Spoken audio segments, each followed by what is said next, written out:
ఒకానొక గ్రామంలో ఒక పెద్ద చీమల దండు ఉండేది. ఆ చీమలన్నీ కలిసి ఒక పెద్ద పుట్టలో జీవిస్తూ ఉండేవి. ఆ జట్టులోని వారంతా రాణి చీమ ఏం చెప్తే అది చేస్తూ ఉండేవారు. కానీ ఒక చిట్టి చీమకు మాత్రం వాళ్ళందరికన్నా భిన్నంగా ఏదైనా చేసి అందరితో మెప్పు పొందాలని ఆలోచిస్తూ ఉండేది. ఆ జట్టులోని వారందరికన్నా తెలివైన దాన్నని చిట్టి చీమ అనుకుంటూ ఉండేది. ఒకరోజు చీమలన్నీ కలిసి ఆహారం కోసం వెతుక్కుంటూ వెళ్ళాయి. కానీ చిట్టి చీమ మాత్రం చెట్టు కింద నిద్రపోతూ ఉంది. అప్పుడు పెద్ద చీమ చిట్టి చీమ దగ్గరకొచ్చి, అందరూ పని చేస్తూ ఉంటే నువ్వు మాత్రం పడుకున్నావా అని అంది. దానికి చిట్టి చీమ, మీరందరూ చాలా కష్టపడుతున్నారు, కానీ నేను ఇలాంటి చిన్న పనులు చేయను అని అంది.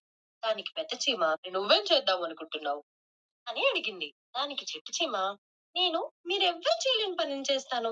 దూరంగా ఉన్న పొలం నుంచి వడ్లు సేకరించి తీసుకుని వస్తాను అని చెప్పింది. దానికి పెద్ద చీమ, ఒక్కదానివే వెళ్ళలేవంటూ చిట్టి చీమను ఆపేసింది. అయినా చిట్టి చీమ వినకుండా ఒక్కటే పొలంలోకి వెళ్ళిపోయింది. చిట్టి చీమ పొలంలో ఒడ్లేరుకుంటున్న సమయంలో ఏదో శబ్దం వచ్చి వెనక్కి తిరిగి చూచింది. ఒక పెద్ద మిడతల దండు తన వైపుకే రావడం గమనించింది. వెంటనే భయంతో చిట్టి చీమ పారిపోతూ ఉంది. పరిగెడుతున్న చిట్టి చీమ తన పుట్టలోకి వెళ్లి దాక్కుంది. మిడతల గుంపు అక్కడే ఆగకుండా చిట్టి చీమ వెనకాలే వచ్చి మిడతల పుట్టలోని చీమలన్నింటినీ భయపెట్టడం మొదలుపెట్టాయి. దానికి రాణి చీమ మిడతలను దాడి చేయొద్దంటూ ప్రాధేయపడింది. మిడతలకు ఏం కావాలో అడగమని కోరింది. దానికి మిడతల గుంపు నాయకుడు, మీరు సేకరించిన ఓట్లన్నీ మాకు ఇచ్చేయండి, అప్పుడే మిమ్మల్ని వదిలేస్తాం అని చెప్పింది. దానికి రాణి చీమ, మీకు ఇచ్చే అంత ఆహారం మా దగ్గర లేదు అని చెప్పింది. దానికి మిడతల నాయకుడు, అయితే మీకు 4 రోజులు సమయం ఇస్తున్నాను, మాకు సరిపడా ఆహారాన్ని మీరే సిద్ధం చేయండి అని చెప్పి మిడతలన్నీ వెళ్లిపోయాయి. ఇది విన్న చీమలన్నీ నిరుత్సాహంతో బాధపడుతూ ఉన్నాయి. దీన్నంతా గమనించిన చిట్టి చీమ తన వల్లే ఇదంతా జరిగిందనుకుని చాలా బాధపడుతూ ఉంది. అంటూ చిట్టి చీమ ఏడుస్తూ ఉంది. ఇంతలో పెద్ద చీమ చిట్టి చీమ దగ్గరకొచ్చి, నిన్ను మన వాళ్ళని తీసుకువెళ్ళమని చెప్తూనే ఉన్నాను, నువ్వు నా మాట వినకుండా వెళ్ళావు, పెద్ద ప్రమాదం నుంచి బయటపడ్డావు అని అంది.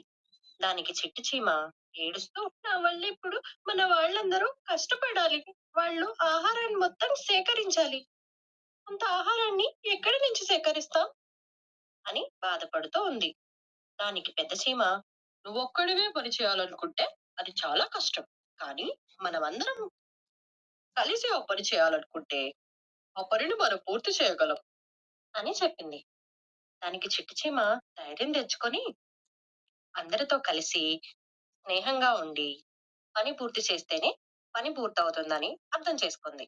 అలా చీమలన్నీ కలిసి ఆహారం పోగు చేయడం మొదలుపెట్టాయి. అలా 4 రోజులు అయ్యేసరికి చీమలు సరిపడా ఆహారాన్ని సేకరించలేకపోయాయి.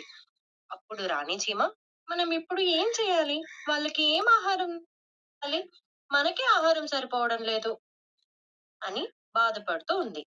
రాణి మాటలు విన్న చిట్టి చీమ ధైర్యంతో ముందుకు వచ్చింది. మనం కష్టపడి సంపాదించిన ఆహారాన్ని వాళ్ళకి ఇచ్చేస్తే మనకు ఆహారం ఉండదు. కానీ వాళ్ళకి సరిపడా ఆహారాన్ని మనం ఈలోపు సిద్ధం చేయలేము. మనం ఆహారాన్ని కలిసి సిద్ధం చేసినప్పుడు ఏదైనా కూడా కలిసే చేయగలం అని అంది. దానికి చీమలన్నీ ఆశ్చర్యపోయాయి. అప్పుడు చిట్టి చీమ, మనమందరం కలిసి ఆ మిడతలు మన జోలికి మళ్ళీ రాకుండా పారిపోయేలా చేద్దాం అని అంది. చిట్టి చీమ మాటలు విన్న చీమలన్నీ ధైర్యం తెచ్చుకున్నవి. అలాగే మిడతలతో యుద్ధం చేద్దామని సిద్ధమయ్యాయి. మరుసటి రోజు మిడతలన్నీ పుట్ట దగ్గరకు వచ్చాయి. కానీ చీమలు ఎక్కడా కనిపించలేదు. ఆహారమైనా కనిపిస్తుందేమోనని మిడతలు పుట్టలో చూడ్డం మొదలుపెట్టాయి. ఇంతలోపు చిట్టి చీమ బయటకు వచ్చింది. మేము కష్టపడి పోగు చేసుకున్న ఆహారాన్ని మీకు ఇవ్వము, ఇక్కడి నుండి వెళ్ళిపోండి అని అంది. దానికి మిడతలకు బాగా కోపం వచ్చింది. వేగంగా చిట్టి చీమ వైపుకు పరుగులు పెట్టాయి.